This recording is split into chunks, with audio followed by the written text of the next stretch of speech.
So I think we have a demo coming up regarding two-factor authentication. We're always told two-factor, enable it when possible. Don't use a service if it doesn't have two-factor auth. Correct. And there are ways to bypass it. Yes, and in fact, this particular demo that I'm showing you, we've tested numerous, mature companies using this trick, and the trick has been out there for quite some time, where we're essentially able to steal session cookies.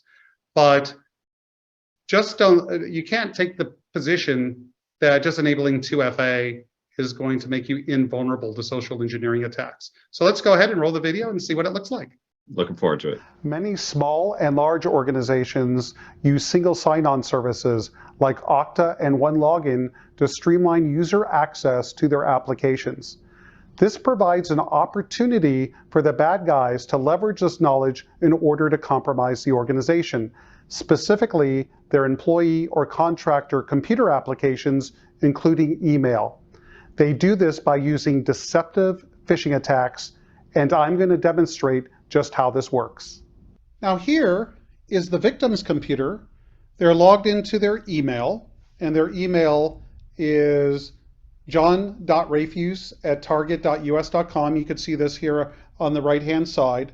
And so the objective of the attacker is to gain access to John's email and other applications. And in this case, we're going to demonstrate this with Okta. So let's go ahead through the email here. And we have an email from Okta support. We're going to go ahead and click it. And here is the from Okta support. And what the email is telling John is that he has to resync his Okta applications.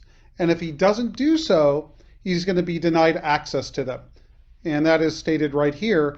And this is a very powerful influence tactic. When an attacker is telling a target that they're going to lose access to something unless they comply with the request, it is more likely that the victim is going to comply.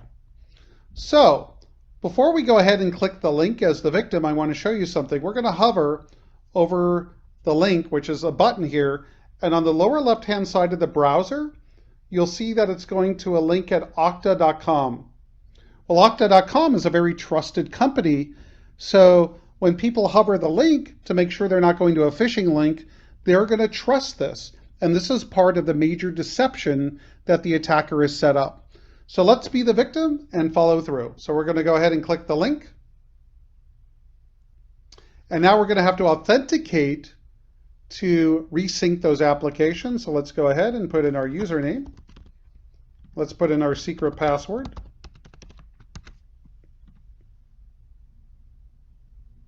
And of course, John uses two-factor authentication like everybody should. So let's go ahead and send the code. And the code is received on my mobile device. So I'm going to input it here. And there's the code. And we're going to go ahead and log in.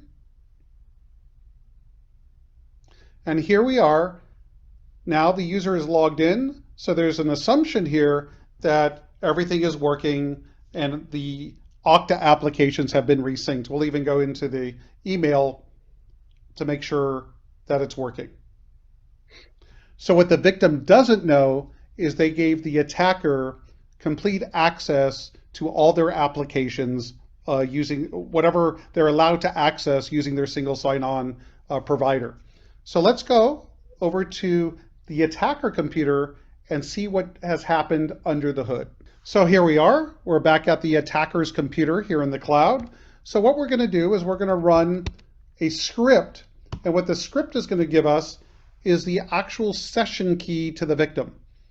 So the victim was using two-factor authentication. And so even though here we're able to obtain the email username and the password, we're still not going to be able to log in as the victim because we don't have access to the victim's mobile device.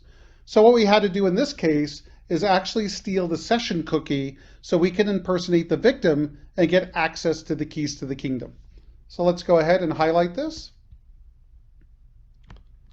Then we're going to open a browser here on the attacker computer.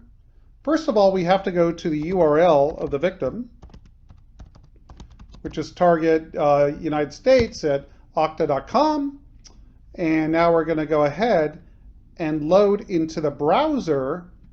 We're going to load in the stolen session cookie. Just as simple as that. We're going to close it, and now we're going to refresh the browser. And here we are. We're now logged in to the victim's applications in Okta. And of course, we could click on Gmail, and we have access to the victim's account. So I've demonstrated many of these phishing tricks in the past, but what's new in this case is when you hover over the link, it is going to a trusted provider. Just because it appears to come from someone trusted or something that's been approved by your IT team, never assume it is safe to click on it. You have to think about, what is the nature of the email? What is the sender asking me to do? Is it in the normal course of business?